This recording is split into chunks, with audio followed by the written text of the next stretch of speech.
দেশে শুধু বর্তমান সরকারের উপদেষ্টারা ও যারা সমন্বয়ক আছে তারা বলে ডক্টর ইউনূসই তা হোক, ইউনূস থাকলেই বালা। ইউনূস থাকলেই তো বালা।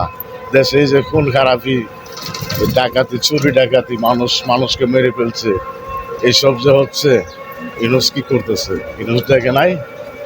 আর বলে বিএনপি আলী নির্বাচন বলে। নির্বাচন বলতো না, বিএনপি তো গণতন্ত্রের দল, নির্বাচনের কথাই তো বলবো, সবসময় নির্বাচনের কথা বলবো। আর তোমরা এখন রাজ শুরু করেছ, তোমরা তো স্বৈরাচারের থেকে বেশি হইতেছ। হাসিনার কিছু স্বৈরাচার, তোমরা স্বৈরাচারের বাপ হইতেছ। নতুন দল যারা গঠন করছো, তোমরা চাইতেছ এমনি তোমার ডক্টর ইউনূসে তোমরা ক্ষমতা দিয়া ইউনূস নামে যাইব না, তা হবে না। নির্বাচন দিতে হবে, নির্বাচন ছাড়া কোনো বিকল্প নাই। নির্বাচন, গণতন্ত্রের রাষ্ট্র বাংলাদেশ, জাতীয়তাবাদী দল, গণতন্ত্রে বিশ্বাসী। তো তারা তো নির্বাচনের কথাই বলবো।